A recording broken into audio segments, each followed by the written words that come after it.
so there you have it, right? Barcelona have defeated Mallorca 5-1 away from home. We have a goal coming from Ferran Torres on the 12th minute. Raphinha scores a double on the 56th minute, and on the 74th minute, we had Frenkie de Jong, who came in and scored his first goal and also provided an assist later in the game within a span of 5 minutes. And then lastly, we saw Pau Victor finish off this game, leading to the 5-1 win. It was not an easy game in the very beginning. In the first 45 minutes, it did seem like Mallorca was going to give Barcelona a huge headache, but Barcelona persevered. We went into the second half, and with the involvement, right, of Lamine Yamal having more activity through the game, Lamine Yamal himself was able to change Barcelona's overall attacking performance, and we led the 5-1. Raphinha also won the man of the match performance, and Barcelona are currently in first place in La Liga as of now, with Barcelona having 2 games in hand over Real Madrid. And so let's talk about what did happen in this game and give an overall summary, because if you did miss this match, you missed the show. Barcelona had an amazing performance, and especially in the second half. So starting on the 12th minute, we saw Mojica, who is the left back of Mallorca. We saw him try to get the ball. He was scared. He did think that there was a player behind him, which is why he tried to kick the ball away, but he commits a huge error by trying to kick it out, and the ball went straight to Ferran Torres. Ferran Torres receives the ball and puts the ball between the legs of the goalkeeper, making it 1-0 on the 12th minute. Ramon had no chance of trying to stop that shot. Fast forward on the 20th minute, we saw Marc Casado win an aerial duel, and then with Dani Olmo having his back to goal, he passes the ball to Pedri after receiving it from Marc Casado. Pedri quickly releases the ball to Raphinha. Raphinha has the ball on the left flank. He makes a cross to Lamine Yamal, and unfortunately, Lamine Yamal missed the chance to make it 2-0 before the 21st minute. It was a very quick play, and that was exactly what we have been looking for, is to calm the ball down. Once we do have the ball on the ground, we make 1 to 2 touches, and that's it. You create a goal scoring opportunity. So Barcelona's intentions were 110% correct. The only thing that was missing was the final touch, right? The goal, and to be clinical in front of the goalkeeper. On the 22nd minute, we saw Alejandro Balde try to take the ball down the left flank. He loses the ball. Unfortunately, Marc Casado was obligated to recover the ball as fast as possible. He tries to tackle one of the players, but then to Gil Manzano, he thought that that was a foul and gave Marc Casado a yellow card. Interesting stat, right? Because with this yellow card that was given to Marc Casado after also giving it to Cubarsí 10 minutes earlier, Gil Manzano has officially given Barcelona the 100th yellow card. So it is a lot of yellow cards that Gil Manzano has given to FC Barcelona. It's crazy. Fast forward towards the 28th minute, Dani Olmo was pulled down on the edge of the box and no penalty was given. We were waiting for a call coming from Gil Manzano, but nothing ever came out from it. On the 30th minute, we saw Lamine Yamal make a through pass to Dani Olmo. We saw multiple situations where Barcelona were on a 3 versus 1 situation or a 3 versus 2 situation, right? So that was one of the orders that was given by Hansi Flick to Lamine Yamal. He told Lamine Yamal, look, when you receive the ball in deep areas, try to make that fast pass to either Dani Olmo or Pedri and try to create 3 versus 1 situations. And we did see that, right? We saw a 3 versus 1 situation on the 30th minute. Ferran Torres was open, but the pass was just not fast enough coming from Dani Olmo, and Ferran did not even touch it in the end, and the defender of Mallorca intercepted that ball. On the 36th minute, we saw Pedri find Raphinha with a great pass. Raphinha has the ball down the left flank. He finds Ferran again, once again, having a 3 versus 1 or 3 versus 2 situation. Ferran Torres receives the ball, but then his first touch was just very poor. He loses the ball, and it could have been 3-0 by that point. And also, with that chance created by Raphinha, that was considered as Raphinha's 50th chance created in La Liga this season. No other player right now has more than 50 chances created. On the 43rd minute, Mallorca makes it 1-1. It was a poor defensive performance here. We saw Cubarsí and Inigo Martinez believing that they had one of the players offside. So we saw like a through pass go through Cubarsí and Inigo Martinez. The player Muriqi eventually ends up getting the ball, and Mallorca makes it 1-1. It was a very easy goal for Mallorca. Mistakes like this coming from Barcelona cannot be committed. I've talked about this multiple times. Like when I see these errors being made with the offside trap and everything, like you have to be on point, right? It's a very high risk, high reward type of game. Like no wonder Xavi Hernandez did not even want to like try and implement these type of ideas, because he knew that if they tried to go for it and try to master the offside trap, eventually it was going to lead to one error, and Xavi Hernandez did not want to take that risk, which is why we played much more conservative last season compared to this season, right? Because like honestly, like when we saw this goal and looking at the mistake that Barcelona made, it did annoy us. And so can you imagine what Xavi Hernandez was thinking last season? There was no way, but Hansi Flick does seem like he's a coach that is much more daring and wants Barcelona to perfect this, even though it does come with a lot of mistakes in the very beginning. Barcelona quickly tried to make it 2-1 on the 47th minute before the first half was about to be over. Raphinha missed a huge chance to make it 2-1 after one of the defenders tries to header the ball away, but he completely misses the ball and the ball went straight to Raphinha. Raphinha was on a 1 versus 1 situation with the goalkeeper, but we did miss the chance. So first half thoughts, right? I believe that Barcelona created chances.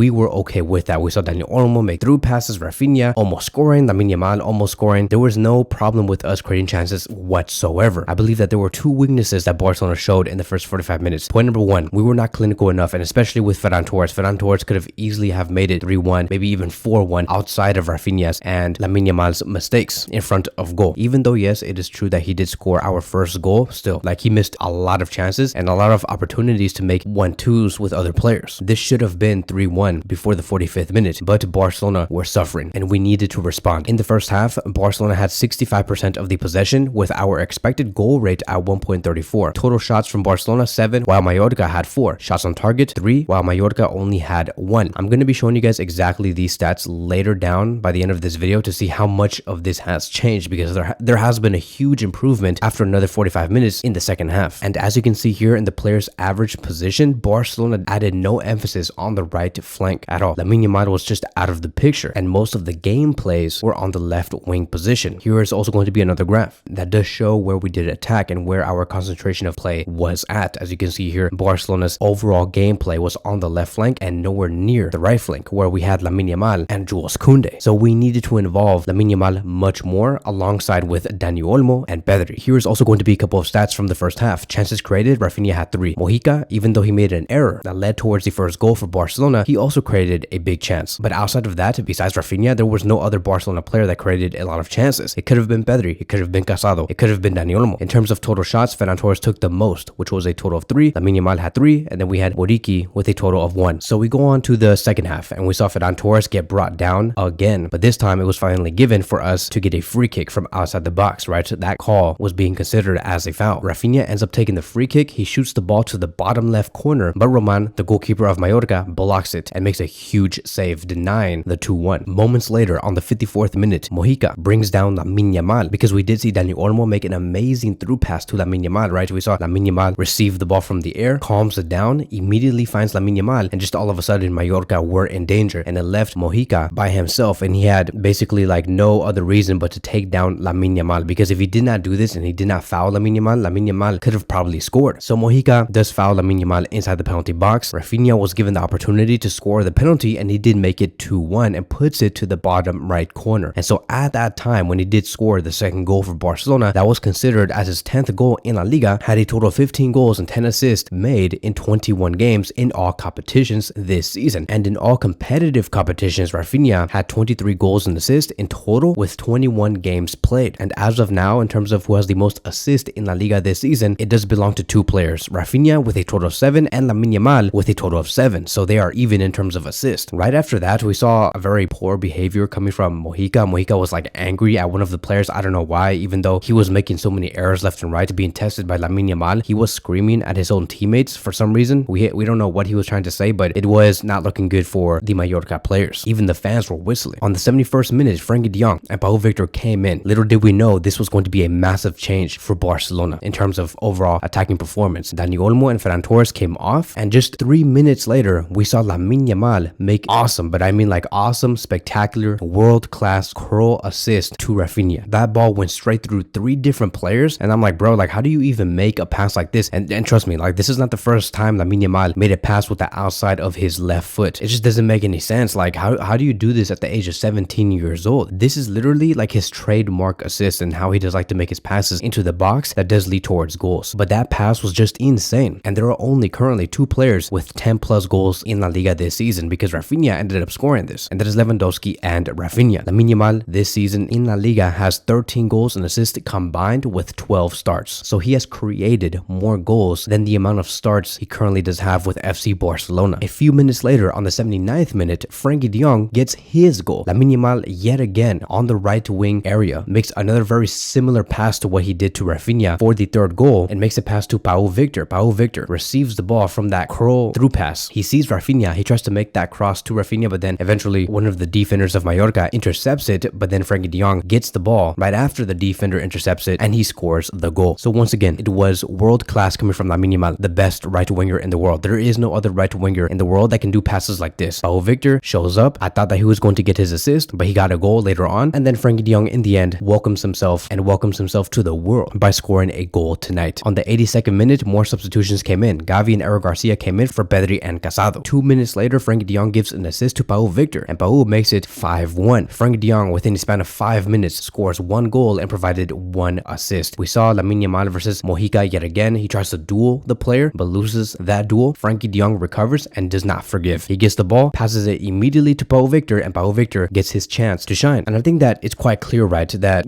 Pau Victor has to be ahead of Ferran Torres for now, because Pau Victor just seems much more efficient and more with a understanding of how to build the chemistry with the players. He's always in the right positions. He knows how to score goals. He knows how to provide assists. I just think that as for now, in terms of like the pecking order in the number 9 position, it should be first Lewandowski, then Pau Victor, then Ferran Torres. Ferran Torres should not be the second option to Lewandowski. I believe that if there was a reason why we are putting Ferran Torres over Pau Victor as of now, is because Barcelona plan on selling Ferran Torres in January. Besides that, there is no other reason for Ferran Torres to be the second option. On the 86th minute, more substitutions came in. Fermin Lopez replaces Raphinha. Raphinha leaves the game with a round of applause coming from some of the fans, and once again, he was named as man of the match. I believe that in the second half, the difference was the fact that Lamine Yamal was more involved in the game because of those passes, because of the way that he was dueling against Mojica. We did not see that in the first 45 minutes of this game, and overall, Barcelona did improve. Now going back to the stats, right, on what we talked about earlier from the first half, Barcelona finished with 61% of the possession. So yeah, Barcelona had less possession compared to the first half, but their expected goal rate increased, which is why we had 5 goals scored. Their expected goal rate increased from 1 point something to like 4.93. Total shots taken from Barcelona, 20. Mallorca only had 6. Shots on target, 9. Big chances, 9. Big chances missed, 4. And the amount of offsides Mallorca accumulated was a total of 11. Also looking at the highest concentration of play, as you can see here, it is an improvement compared to the first half. Barcelona incorporated the right flank much more, and Barcelona were attacking in all areas, making Barcelona's attack way more even, and in result, Barcelona got the 3 points and the 5 goals. Barcelona have now scored 48 goals this season in La Liga, the most by any club. No other side right now has scored more than 30 goals. So congratulations to the players, congratulations to Hansi Flick for turning the game around in the second half, congratulations to Frenkie de Jong for the goal and the assist within a span of 5 minutes, also with Lamine Yamal, Raphinha. Everybody was at the top of their game, and we finished off very strong. That is going to be wrapping up today's video. Thank you guys so much for watching, and I will see you guys in the next one.